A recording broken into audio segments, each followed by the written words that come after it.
get it. No problem. I'm used to stuff like this. From the moment Sonic happens to the plot, he's unapologetically Sonic.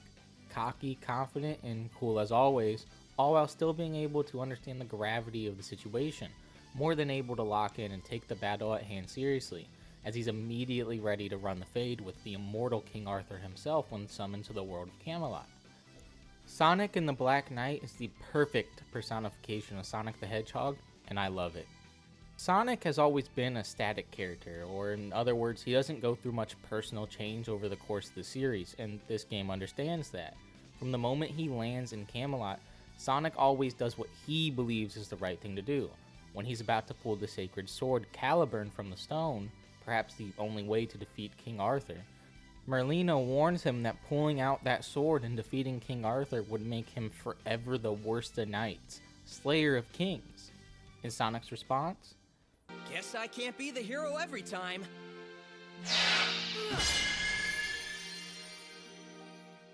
he doesn't care what his reputation is, he lives by his own rules, and that free, stubborn, righteous attitude is what makes him such a great character.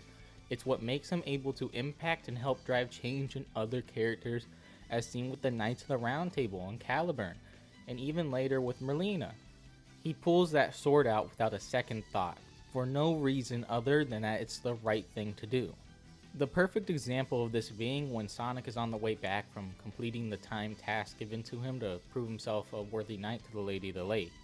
With the task done and the 3-day window about to come to a close, Sonic runs into a kid crying out in distress. A dragon had attacked their village, taking the villagers away, and despite the time crunch, he stops to help this kid, to help these endangered villagers. He flows with the wind, helping those in need, even when it's not the accepted course of action in others' eyes. And this steel resolve of his rubs off on all of those around him.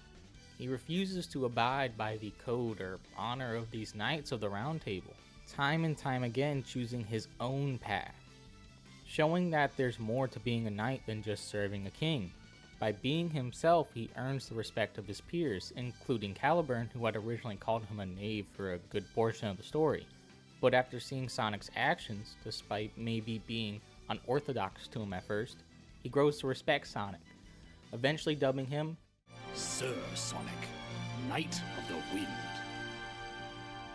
To which, by the way, the side characters in this game are peak in their own right. There's Caliburn, of course, who originally clashes with Sonic, as Caliburn has a more traditional view on how to be a proper knight, causing their personalities to clash often throughout the first half of the game. But throughout the story, they grow to better understand each other and become true partners by the end, being able to forge a bond able to oppose King Arthur and not, well, bicker as he escapes instead. And so when they approach King Arthur to take him down once and for all, they're more than ready. This is it, old pal. Indeed. Give it everything you have. Only then will you prevail. Then bring it on, King Arthur! But the other character I really want to talk about is the royal wizard herself, Merlina. She who had originally summoned Sonic to the world of Camelot. See, Merlina has seen the truth of this kingdom and the destruction that it would meet in his future. So, despite seeming like a damsel in distress, summoning a great hero at the beginning of the game, she's really been scheming to get her hands on the scabbard of Excalibur herself. This scabbard grants the wielder immortality, hence the obvious dilemma with facing King Arthur at the beginning of the story. But Merlina instead wishes to use its power to make a kingdom that'll last forever. In her eyes, it's cruel the way life is so fleeting, calling back to this moment towards the beginning of the game. She's afraid of the finality of the end, of death. She wishes everything could go on forever, perfect as it should be. To her, it's not fair that this kingdom would have to end, that life has to end, such as presumably her grandfather, the legendary wizard Merlin, who had passed some time before the beginning of this game. It all makes for a plot twist that comes almost out of nowhere, from a character who has endured so much and been unable to move past her own trauma. Meanwhile, Sonic works as the complete antithesis to her philosophy.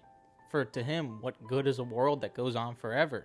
He refuses to accept her notion of thought and fights back against it with every ounce of strength that he has, seemingly losing Caliburn as well as exhausting himself in the process.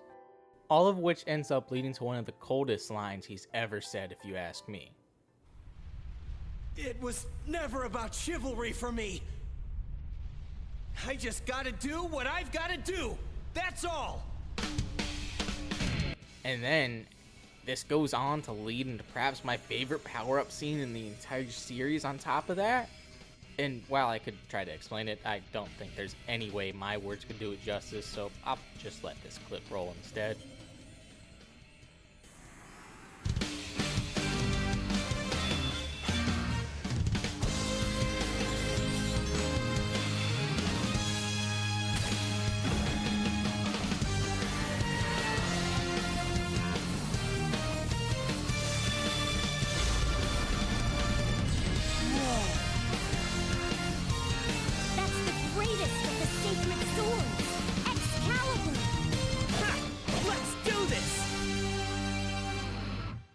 It's so awesome.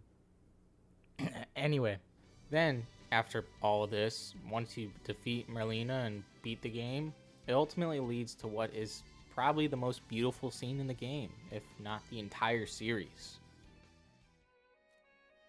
Merlina. Every world has its end.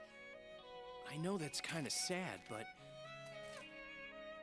that's why we gotta live life to the fullest in the time we have. At least, that's what I figure. This shit is so peak that I'm not exaggerating when I tell you that it genuinely makes me tear up, man. It's just peak cinema. Yeah, so Sonic of course can be, and is often even throughout this game, snarky and cocky. But at his heart, he is caring and as selfless as one can be, even with his enemies. And Sonic and the Black Knight gets that, showing the best of who Sonic is as a character. And I will forever love this game for that. And something else great about this game I almost forgot to mention is the storybook page style art of static cutscenes, which I personally enjoy a ton. It's more than acceptable in my opinion, as this game also obviously throws in some great 3D cutscenes as well, and it just fits the storybook aesthetic of this game. It's a cool and creative way to tell us a story instead of just giving us, you know, text boxes over like a world map or something. But you know, who would think to do that? The only problem I really have with the game is, well, the gameplay, sadly. This game was designed with the Wii motion controls in mind, which doesn't work in its favor. You're put on rails, given little room to move compared to a typical Sonic game, which isn't the most enjoyable experience, purely speaking from a gameplay point of view. Personally, I captured this footage while playing on Dolphin with a Dolphin Bar, so my experience even today was more or less the same as when I was a kid, swinging around that damn Wii remote like I was the one holding Caliburn. And while I admit I don't think Sonic should be using these horrendous on-the-track motion controls, I can't help but still grin ear to ear when playing this game. If there's one thing motion controls could work with, it would be swinging a sword. Especially when trading blows with King Arthur or the Dark Queen Merlina. Yeah, this game has a lot of gameplay issues, but even then it's still fun. To which, isn't that really all that matters gameplay-wise at the end of the day? On that note, should Sonic ever do a game with motion controls again? Hell no. Delete that idea from your head. It is a horrible idea. Leave that gimmick dead in the past. Bury it. Throw the key away. Just don't even go near whatever that you're thinking about is. It's horrible. But enough of the bad stuff. Let's go back to something that is also good in this game, which is the music, which here, as again typical in Sonic games, is peak. Here in this game, there's another personal favorite song of mine coming from here in the form of Night of the Wind.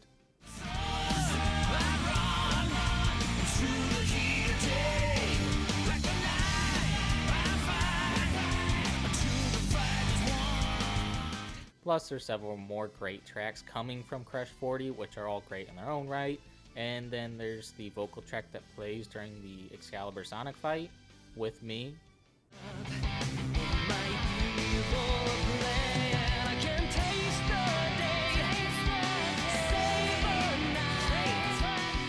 Which upon replaying the game, I've now added to my ever-growing playlist of Sonic music. And then the rest of the music's also great, such as the tracks that play during the stages, Misty Lake being a good one off the top of my head.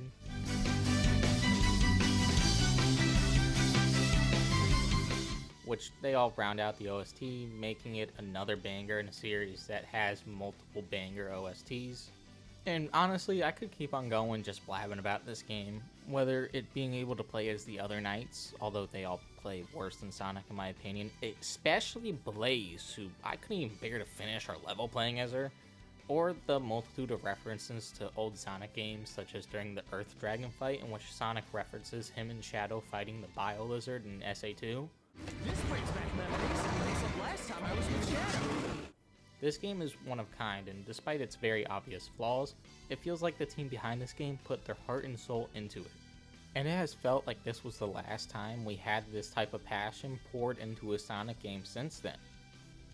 But hopefully the future of Sonic holds something that we can get close to this level of passion put into a project again. And I'm hopeful we will, as Sonic Frontiers and Shadow Generations have both felt like steps back towards that level of storytelling that games of old once had in this franchise. But only time will tell. No matter what happens though, I know Sonic and the Black Knight will forever hold a special place in my heart. Well, I guess that's that. If you liked the video, maybe consider subscribing or whatnot to see what else we'll have in the store here, or not. I can't tell you what to do. Either way, thanks for watching, and until next time, peace out.